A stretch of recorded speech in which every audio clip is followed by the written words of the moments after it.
আসসালামু আলাইকুম।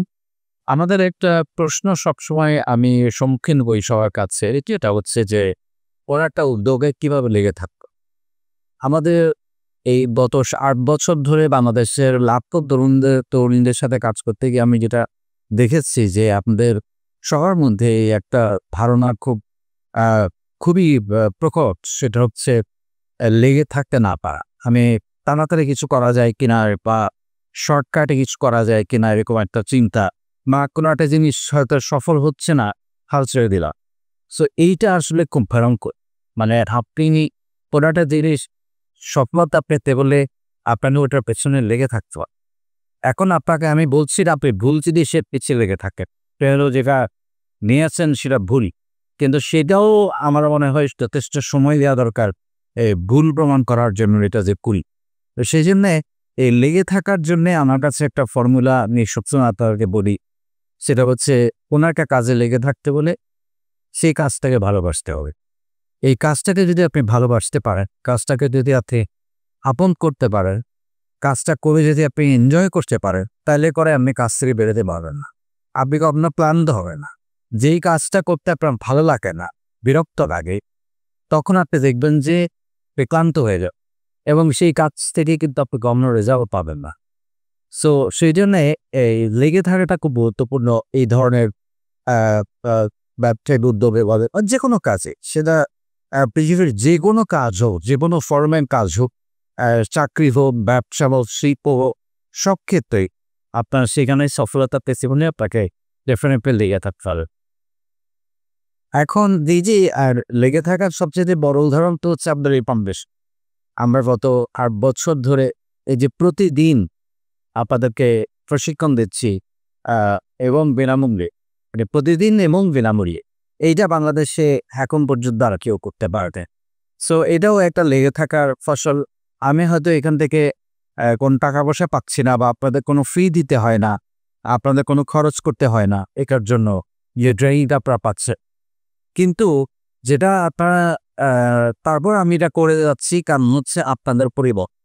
আপনাদের এগিয়ে যাওয়া, আপনাদের ভালো থাকা, আপনাদের ঘুরে দাঁড়ানো, সেরকম ঘুরে দাঁড়ানোর কিছু গল্প নিয়ে আমরা ইউটিউব লাইভের সৌজন্যে আয়োজন করে থাকি। এই ঘুরে দাঁড়ানোর গল্প এই নিজের বলার মতো একটা গল্প ফাউন্ডেশন থেকে। আমাদের সাথে আছেন নোমান আব্দুল্লাহ, প্যারিস ছেলে। উনি প্রবাসী ছিলেন। প্রবাস জীবন থেকে ফেরত এসে উনি আবার ব্যবসা শুরু করেছেন এবং আলহামদুলিল্লাহ আমি শুনলাম এখন মাসে উনি প্রায় ৳২,০০,০০০ সেল করেন। সেটা কিভাবে সম্ভব হয়েছে আমরা শুনবো। আমরা শুরুতেই চলে যাই আমাদের আজকের অতিথি নোমান আব্দুল্লাহর কাছে। নোমান আব্দুল্লাহ আপনাকে স্বাগত আমাদের এই ইউটিউব লাইভের অনুষ্ঠানে। একটু যদি আপনার গল্পটা বলেন যে আ কখন আপনার মনে হলো আপনি তো প্রবাসে গিয়েছেন চাকরি করতে এবং আমাদের আ বেশিরভাগ প্রবাসীরাই যায় একটা চাকরি করে, তারপরে রাত্রেবেলা YouTube দেখে, নাটক দেখে, সিনেমা দেখে, আবার সকালে কাজ করতে চলে যায়, পরিবার বিধি চিন্তা করে। কিন্তু এই যে নিজের বলার মতো একটা গল্প ফাউন্ডেশন আসার পর আমাদের প্রবাসীদের মনোজগতে একটা ব্যাপক পরিবর্তন এসেছে। জি। তারা আ একসময় চিন্তা করতো আমি যে দেশে যাবো, দেশে গিয়ে করব। এই একটা বড় চিন্তা প্রবাসীদের ছিল। এই চিন্তাটা এখন তো আর নাই। এই কারণটা কমিয়ে দিয়েছে। হ্যাঁ, কারণ হলো তারা জানে তারা কি করবে এবং তারা ওটা প্রশিক্ষণ নিয়ে ফেলেছে। শুধু তাই না, আমি কিছুক্ষণ আগে এখানে আসার আগে দুবাইতে একটা আ বিজনেস উদ্বোধন করলাম। আর দুবাইয়ের একজন উদ্যোক্তা এবং তারা অলরেডি প্রবাসে বসেও ব্যবসা করছে। মানে দেশে আসার আগেই সব রেডি করে করছি। সো আপনার গল্পটা যদি একটু বলেন যে আপনি তোর একটা ঘটনার মধ্য দিয়ে দেশে চলে আসছেন প্রবাস থেকে। কখন মনে হলো যে আমি ব্যবসাটা শুরু করা দরকার? আমি যখন আসছি প্রবাস থেকে একেবারে শূন্য হাতে আসছি, একেবারে এক কাপড়েই বলা যায়। একটা অ্যাক্সিডেন্টলি আমি চলে আসছি। আসার পরে আমি দেশে আসার পরে যখন সবাই পারিবারিকভাবে সবাই ভাবতেছে যে হয়তো ক্যাশ ক্যাপিটাল কিছু নিয়ে আসছি, যেটা প্রবাসীদের ক্ষেত্রে সবার ক্ষেত্রে হয়, আমারও সেমটাই। আমি যখন দেশে আসি তখন একেবারে খালি সবাই বলতেছে বিয়ে করা। আচ্ছা, সবার কথাবার্তা পারিবারিক এর কারণে বিয়ে করে ফেলি। বিয়ে করার পরে সংসারে যে একটা চাপ, ওইটা আমি একা যে হ্যান্ডেল করতে পারতেছিলাম না। তখন একটা চাকরিতে জয়েন করি একটা কাপড় দোকানে। কাপড় দোকানের যে স্যালারিটা দিতেছে ওইটাতে আমার সংসার তো দূরের কথা, আমি নিজে চলতে হিমশিম খাচ্ছিলাম ওইরকম একটা মুহূর্তে। তখন আমার কাছে মানে সবসময় আপনার বিভিন্ন পোস্টগুলো সেশনের ক্লাসগুলো আমি দেখতাম, গ্রুপে যদিও না করতাম, কিন্তু আমি গ্রুপের সবগুলো সেশন আমি পড়তাম সবসময়। একদিন হঠাৎ করে পড়তে পড়তে একটা দেখলাম যে আপনি একটা পোস্ট দিয়েছেন যে তুমি কোন কাজটাকে ভালোবাসো ওই কাজটা তুমি করো, এবং কেউ যে কাজ করতে তোমার কাছে কমফোর্টেবল ফিল মনে হয়, আনন্দ বোধ করো, ওই কাজটাই তুমি সব থেকে বেশি করো, ওই কাজটা নিয়ে ব্যবসা করো বা যে কোনো কিছু করো। হঠাৎ আমার মাথায় আসলো যে আমি তো আসলে চাকরি করতেছি কাপড় দোকানে, আমার পেশা তো এটা না। আমার মূলত পেশা হচ্ছে যে আমি একটা কুকিং জগতের লোক, কুকিংয়ের কাজ জানি। ওই কুকিংয়ের কাজগুলো আমার যেহেতু আমার ওই সাইডে ভালো একটা এক্সপিরিয়েন্স আছে, আমি ওই কাজটা করলে মনে হয় আমার জন্য ভালো কিছু হবে। তখন চাকরিটা ছেড়ে দিব, বাসায় যখন জানাই যে চাকরিটা ছেড়ে দিব, সবার মানে একটা অবস্থা যে চাকরি ছেড়ে দিয়ে কী করবে। এটা স্বাভাবিকত সবার ক্ষেত্রে হয়, হয়তো আমার ক্ষেত্রেও সেম। চাকরি ছেড়ে দিয়ে কী করবা তুমি দিয়ে তোমার এই ব্যবসা হবে না, বা ব্যবসা করলে এই ব্যবসা ফেনীতে চলবে নাকি, মানে ফেনীটা এমন একটা যে ক্যাটারিং সার্ভিস, এটা আবার কি এরকম একটা মানুষ হোটেলে যাবে খানা খাবে, ওইটা অফিসে আসে দিয়ে যায়, বা ব্যাংকে বিভিন্ন কর্মস্থানে যাই খাবার দিবে, এটা তো হয় না, চলে না। পরবর্তীতে আমি বললাম না, এটা একটা সিস্টেম আসছে, আমার ধারণা আছে এটা সম্পর্কে। আমি দুবাইতে করছি এবং কি কাতারেও দেখছি আমি এগুলা, মোটামুটি ক্যাটারিং সার্ভিস আছে, এটা ঢাকাতে চলে, ঢাকাতে আমি অনেকের মুখে শুনছি। পরবর্তীতে আমি বললাম যে এটা আমি ফেনীতে চালু করি। তখন একটা অবস্থায় যায় আমি সিদ্ধান্ত নিয়ে ফেলি যে আমি এটা করবই। তখন চাকরিটার থেকে রিজাইন দিই, চাকরির ইয়াতে বলি যে আমি চাকরি করবো না, আমি ব্যবসা করবো। তো ব্যবসা করার জন্য আমার কাছে পুঁজি একেবারে জিরো। যেদিন স্টিল আমি ফেব্রুয়ারির 1 তারিখে চালু করি 25 সালে, ওই দিনেও আমার পকেটে মাত্র 400 টাকা ছিল। যে ব্যবসা চালু করবো, যে একটা মিনিমাম আমার একটা কস্ট হিসাব করছি আমি, যে 25 থেকে 30 হাজার টাকা আমার খরচ পড়বে, ওই খরচটা আমার কাছে নাই। আমার এক ফ্রেন্ডকে বললাম যে এমনি কয় তুই কি সত্যিই চালু করবি? আমি বলছি জি, আমি অবশ্যই এটা করবো। করার পর ফ্যামিলি থেকে তো কোনো পাই নেই, টাকা পয়সা এরকম একটা ছিল না, তাই ওইটা করতে পারিনি, ম্যানেজ করতে পারিনি। পরবর্তীতে আমি ওই ফ্রেন্ডটা আমাকে সাথে সাথে ইনস্ট্যান্ট বলতেছে যে আমি তোকে 20,000 টাকা দিতেছি, তুই ব্যবসা কী করবি কর। 20,000 টাকা লোন দিয়ে শুরু করলাম আমি ব্যবসাটা। পরবর্তীতে আমার একটা ভগ্নিপতি আমাকে 10,000 টাকা দিয়েছে, 30,000 টাকা মোট আমার ক্যাপিটাল জোগাড় হয়। ওইটা দিয়ে আমি কিছু কুকিংয়ের জন্য চুলা নিয়ে সরঞ্জাম সব কিছু ক্রয় করি। আবার আমার ফেনীতে একটা ছোট একটা আছে, দোকান আছে, আমার নিজের দোকান, যেটা আমি প্রবাসী থাকতে আমার জায়গাটা আমার বাবার কিনা ছিল। আমি ওইখানে একটা ছোট করে একটা দোকান রেডি করার পরে ওইখান থেকে ডিস্ট্রিবিউট করা শুরু করি যে ক্যাটারিংয়ের সার্ভিসগুলো। সার্ভিসটা প্রথমে কয়েক মাস আমি এটা লবিং করছি, যে আপনি যেটা বলেন যে আগে তুমি মার্কেট যাচাই করো, এই মার্কেটে কী পরিমাণ এটা, ওইটা যাচাই করে দেখছি যে মোটামুটি আমার কাছে 30-35 জন 40 জন কাস্টমার রেডি কাস্টমার, যে যারা আমি ক্যাটারিং সার্ভিস দিলে তারা আমার থেকে ফুডটা নিবে। পরবর্তীতে আমি এই সুবাদে প্রথমে 25টা দিয়ে কন্টেনার দিয়ে আমি চালু করি, খাবারগুলো বিতরণ করা শুরু করি। মানে বিভিন্ন অফিসে আপনি দুপুরের খাবার দিচ্ছেন? দুপুরে অফিসে খাবার, বিভিন্ন আপনার দোকানে স্টাফদেরকে করতেছিলাম, দিতেছি।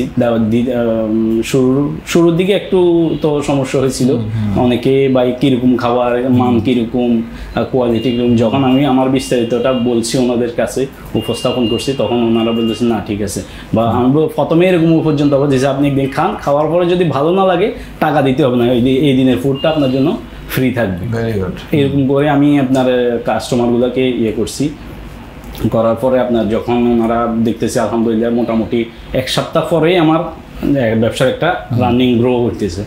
1 সপ্তাহ পর থেকে মোটামুটি আমি দেখতেছি আমার ব্যবসার ভালো একটা অবস্থান যাইতেছে। তখন থেকে আমি আস্তে আস্তে ধাপে বাড়াইলাম ব্যবসাটাকে।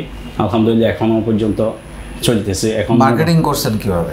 মার্কেটিং করছি প্রথমে আমি প্রত্যেকটা দোকানে, ফেনী শহরের মধ্যে এমন কোনো দোকান নাই যেখানে মনে হয় আমি যাই না যে এরকম যে ভাইয়া আমার কাছে এরকম একটা অফার আছে, আপনারা কি এই অফারটা অ্যাকসেপ্ট করবেন কিনা, যে আমি ক্যাটারিং সার্ভিস দিতেছি, আপনাদের ফুড লাগবে কিনা, আপনারা দুপুরে তো নিশ্চয় হোটেলে যান। এর আগে আমি কিছুদিন পর্যন্ত বিরোধীতে ছোট ছোট হোটেলগুলোতে, বিশেষ করে যেগুলোতে মিডল ক্লাস লোকগুলো খাবার খায়, ওইসব হোটেলগুলোতে গিয়ে খাবার খাইছি, যে কোন খাবারটা কি প্রাইস, কতটুকু মানুষের কোন জিনিসটা চাহিদা, ওই চাহিদাটা প্রথমে করছি। করার পরে যখন আমার কাছে মনে হয়েছে এই মেনুর খাবারগুলো মানুষের বেশি আগ্রহ মিডল ক্লাসের বা অফিসের স্টাফদের, বিভিন্ন চাকরিজীবীদের। তখন আমি ওই খাবারগুলো নিয়ে শুরু করছি, যে এই খাবারগুলোতে মানুষের একটা আছে, এটা যদি আমি তার কর্মস্থানে পৌঁছে দিই, ওনারা আরও রান্না করে কে? রান্না আমি নিজেই করেন? আমি দুবাইতেও সেই হিসাবে ছিলাম, কাতারে গিয়েও আলহামদুলিল্লাহ হোটেলে কাজ করছি, মোটামুটি একটা খাবারের প্রতি। তো আপনার এই এক একটা মেনুর চার্জ কত? চার্জ আমার সর্বনিম্ন যেটা 60 টাকা থেকে শুরু করে 140 টাকা পর্যন্ত বা 200 টাকা পর্যন্ত আছে, খুব বেশি না। আমি মিডল ক্লাসের ইয়েটা রাখছি, স্ট্যান্ডার্ড ইয়েটা। এমনকি খাবারের মানটা আলহামদুলিল্লাহ আমি যথেষ্ট কোয়ালিটিফুল ফিডব্যাক পাচ্ছেন, ভালো ফিডব্যাক পাইতেছি। আমার একদম ফেব্রুয়ারির 1 তারিখে যে কাস্টমারটা আছে, স্টিল এখনো পর্যন্ত ওই কাস্টমারগুলো আমার কাছে আছে। এই নভেম্বর মাসে কতগুলো খাবার ডেলিভারি করছেন? নভেম্বর মাসে আমার প্রায়, এমনিতে তো গড় এভারেজে 150 থেকে এইরকম খাবার ইয়ে যায়, প্রতিদিন যায় 100-150 এরকম টার্নওভার থাকে। গত পরশুদিন আমার একটা বড় অর্ডার ছিল, আপনার প্রায় এক জায়গায় 120টা বিরিয়ানির ইয়ে ছিল, অর্ডার ছিল একটা স্কুলে, আমি ওই খাবারটাও দিয়েছি। এভাবে ব্যাংকে, বিভিন্ন ব্যাংকগুলোতে আমার মোটামুটি মানে ইন্ডিভিজুয়াল দেওয়া ছাড়াও আপনি বিভিন্ন প্রোগ্রামের জন্য খাবার অর্ডার নিয়ে থাকি। Very good. তো আপনি তো একসময় বিদেশে যাওয়ার চিন্তা মাথায় আসলো কিভাবে? বিদেশে যাওয়ার চিন্তাটা আসলে স্যার, আমি পড়ালেখায় যখন আমার পড়ালেখাটা বন্ধ হয়ে যায়, এইতে এসএসসি পরীক্ষা দেওয়ার পরে যখন এলাও হয়নি, তখন পড়ালেখাটা বন্ধ। তখন কি করব, পারিবারিকভাবে আমরা তখন অনেকটাই ছিলাম। আমার বাবা মারা যায় 2010 সালে। বাবার মৃত্যুতে আমাদের পরিবারটা একেবারে হতাশাগ্রস্ত। আমি পরিবারের বড় ছেলে, আমার 2 বোন ছিল। বড় বোনের বাবাই বিয়ে দিয়েছে, ছোট বোনটাকে আমি নিজে প্রবাসে গিয়ে তারপর বিয়ে দিয়েছি। তো পরিবারের অবস্থা খুবই একটা ছিল, মানে নড়বড়ে অবস্থা ছিল। আলহামদুলিল্লাহ আর্থিক সম্পত্তি ছিল, কিন্তু ক্যাশ ক্যাপিটাল আমাদের কাছে একেবারেই ছিল না, বুঝেছিলাম। আমার এক জ্যাঠাতো বোন আছে, দুবাই থাকে উনি, ওনার যথেষ্ট সাপোর্ট আমরা পাইছি ফ্যামিলিগত দিক থেকে। উনি আমাদেরকে যখন যা লাগতো, মানে মোটামুটি আমার মামারা আর উনি আমাদেরকে সাপোর্ট দিছে। ওই বোনের সুবাদে আমাকে উনি বিদেশ নিয়ে যায়, দুবাই নিয়ে যায়। আচ্ছা। উনি একটা থেকে ভিসা ব্যবস্থা করে আমাকে বাইরের দেশে নিয়ে যায়। আমার ভগ্নিপতিটা মারা গেছে, যথেষ্ট ভালো মানুষ ছিল। ওই বোনে আমাকে প্রবাসে নিয়ে যায় একটা ক্যাটারিং সার্ভিসে। সেই অভিজ্ঞতাটা থেকে এখানে আমার কাজে লাগছে। জীবনে কোনো কিছু বিফলে যায় না, তাই না? জি স্যার। সো আপনি মানে যদি আপনাকে আমি জিজ্ঞেস করি যে আপনার জীবনে সবচেয়ে কষ্টের সময় কোনটা গেছে মনে পড়ে? কষ্টের সময়টা একটা হলো আমার বাবার মৃত্যুটা। ওই সময় আমি দেশে থাকা সত্ত্বেও এমন একটা পরিস্থিতি, আমি তখন একটা আবার 2009 সালে যখন এসএসসি দেওয়ার পরে করি, আমি একটা কাপড় দোকানে চাকরি করছিলাম। তখন বেতনটা ছিল একেবারে সীমিত, যেটা মানে এখন আপনার চায়ের বিলের থেকেও কম ছিল তখনকার 2010 সালের বেতনটা। ওই বেতন চাকরি করছি, কিছুই হইতো না, চলতাম কোনো। পরবর্তীতে 1 বছর চাকরি করার পরে বিদেশে চলে যাই। ওই সময়টা আমার জন্য খুবই কষ্টকর। আর দ্বিতীয়টা হচ্ছে যে আমি কাতারে যখন যাই, কাতারে যখন একটা ব্যবসা প্রতিষ্ঠান দাঁড় করানোর জন্য সব কিছু রেডি করার পরেও হয় না, ওই কষ্টটা আমার জীবনে সবথেকে বেশি কষ্ট। কেন এটা হয় নাই? কেন, কি ভুল ছিল? ওইটা ভুলটা আসলে আমার দিক থেকে এতটা হয় নাই। ভুলটা হচ্ছে যে আমি যে কোম্পানিতে ছিলাম, ওই কোম্পানির থেকেই আমাকে হয়েছে। প্রথমত ওনারা আমার খুব রিলেটিভ ছিল, যে প্রথমত অনুমতি দিছে যে তুমি সব কিছু রেডি করো, আমরা তোমাদেরকে নো অবজেকশন লেটার, ওইখানে একটা লেটার লাগে একটা কোম্পানি করতে গেলে, এক কোম্পানি থেকে আরেক কোম্পানি চালু করতে গেলে। আমি তখন ওনাদের থেকে মৌখিকভাবে অনুমতি দিছি। ওনারা বলছে ঠিক আছে, তুমি সব কিছু রেডি করো, আমরা তোমাকে করবো না, আটকাবো না, তুমি তোমার কাজ তুমি করতে পারবে। প্রায় 3 বছর আমি ওনাদের এখানে একেবারে বেতন, আমি অন্য জায়গায় আরও ভালো বেতন পাইতাম, কিন্তু ওনাদের এখানে খুব কম বেতনে আমি নিজস্ব লোক হিসেবে কাজ করছি। কাজ করার পরে ওনারা আমাকে সুযোগ দিবে বলতে বলতে যখন এই সুযোগটা আসে, আমি যখন ছোট একটা ক্যাফেটেরিয়ার জন্য সব কিছু রেডি করি, এগ্রিমেন্টের ঠিক আগের দিন আমাকে বলে যে তোমাকে এখন আমরা ছাড়তেছি না, কারণ তুমি এই মুহূর্তে আমাদেরকে হোটেল ছাড়িয়ে গেলে আমরা কি করব, আমাদের হোটেল কিভাবে ম্যানেজ হবে, তোমাকে এখন ছাড়া যাবে না, তুমি এখন যাইতে পারবে না, তুমি আমাদের সাথে গাদ্দারি করতেছো, এরকমটা আমাকে বলছে। ওই জিনিসটা আমার কাছে খুবই কষ্ট দিছে স্যার। কেননা কারণ আমি ওইখানে এমন একটা পজিশনে ছিলাম, আমি চাইলে ওনাদের লক্ষ টাকা আমার পকেটে আসতে পারতো, কারণ ওনাদের ক্যাশ ক্যাপিটাল সব কিছু আমার কাছে ছিল। সকালে চাবি দিয়ে দোকান খুলতাম আমি, রাত 3টায়, ভোর রাত 3টায়, 3টায় 3:30টায় দোকান খুলতাম। রাত্রি আবার 12টা 1টায় দোকান বন্ধ করে হিসাব কিতাব করে সবগুলো ক্যাশ টাকা আমার কাছে নিয়ে রাখতাম। এরকমভাবে ছিল, কোনো কিছু ছিল না, সিসি ক্যামেরা ছিল না, কিছু ছিল। আমি চাইলে ওনাদের লক্ষ টাকার আজকে আমি অনেক ইয়ে করে থাকতে পারতাম, কিন্তু আমি 1 টাকা ওনাদের নিই নেই। আলহামদুলিল্লাহ আমি এই কারণে আমার এটা করে কেউ ভালো থাকে না, নিজের ইয়া থেকে ইয়া করতে পারি। ওনারাও আলহামদুলিল্লাহ আমাকে কখনো বাট মানে যাই হয় আল্লাহ ভালোর জন্যই করে। তো আপনি দেশে এসে যখন কিছুদিন চাকরি করছিলেন, তারপরে যখন ব্যবসা চিন্তা করলেন, এই সাপোর্টটা কি ছিল পরিবার থেকে বা পরিবার থেকে? সাপোর্ট প্রথম অবস্থা একটু যদিও না থাকে, আমার ওয়াইফ আমাকে যথেষ্ট সাপোর্ট দিছে। উনি বলছে আপনার কাছে যদি চাকরিটা না ভালো লাগে আপনি করেন, আপনি যেটা করতে চাইতেছেন এটা করেন, যেহেতু আপনার কাছে মনে হইতেছে এটা করলে পারবেন আপনি এটা। আমি টুকটাক বাসায় খানা রান্না করতাম মাঝে মধ্যে, ছুটির দিন বিভিন্ন সময়। ও বলতেছে যে আপনার খাওয়া কি রান্না করেন আপনি ভালো? আমি কোন আইটেমটা? বিরিয়ানি, ইন্ডিয়ান কিছু ফুড আছে, চিকেন দিয়ে বা চিকেন চুক্কা বলেন, চিকেন মশলা বলেন, এসব খাবারগুলো আলহামদুলিল্লাহ আমার হাতে যথেষ্ট ভালো হয়। আবার বাংলাদেশি সকল খাবারে আমার মোটামুটি অভিজ্ঞতা আছে। এই ব্যবসাটাকে আপনি কোথায় নিয়ে যেতে চান, কত বড় করতে চান? ইনশাল্লাহ আমার প্ল্যান আছে ফেনী শহরে, মানে পুরোটা ফেনীর মধ্যে আমার একটা ইয়ে করার, ক্যাটারিং সার্ভিসটা ইয়ে করার ইয়ে আছে।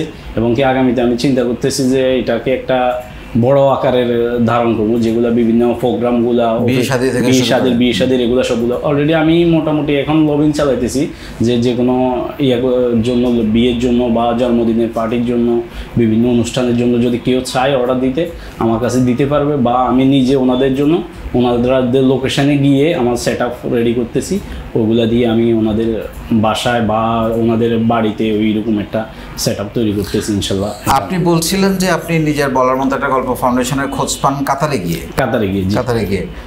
আপনি যদি আমাকে 3টা জিনিস বলেন যে এই ফাউন্ডেশন থেকে আপনি কোন 3টা জিনিস শিখেছেন, নিজের জীবনে কাজে লাগিয়েছেন, যেটা আজকে আপনি ভালো করছেন, যে কারণে? সবচেয়ে যেটা হচ্ছে যে স্যার পেয়েছি, আমি আত্মনির্ভরশীল হতে পেরেছি এই প্ল্যাটফর্মে আসার পরে।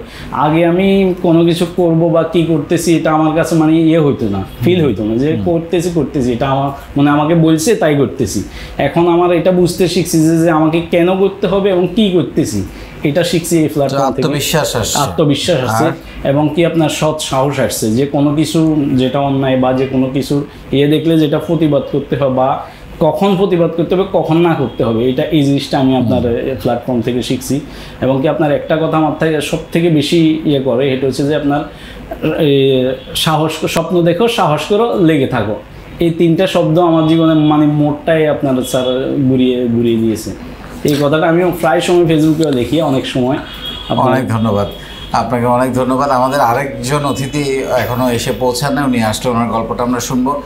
আপনাকে অনেক ধন্যবাদ, আপনি এত কষ্ট করে ফেনী থেকে এসছেন আপনার এই গল্প শেয়ার করার জন্য। এবং আমার ধারণা আপনার গল্প শুনে অনেকেরই নতুন করে চিন্তাভাবনা হবে এবং নতুন করে মানে শুরু থেকে যে কাজ করা যায়, আর কোনো এক সময় কোনো একটা কিছু শিখলে যে সেটা কাজে লাগে, এটা তার প্রমাণ হচ্ছেন আপনি। আমি চাই আপনি অনেক বড় হন, একদিন আপনাকে ঢাকা থেকে লোকজন হায়ার করবে যে আসেন আপনি আমাদের খাবার রান্না করেন, সেই জায়গায় আপনি যান, সে দোয়া করি আপনার জন্য। আসসালামু আলাইকুম।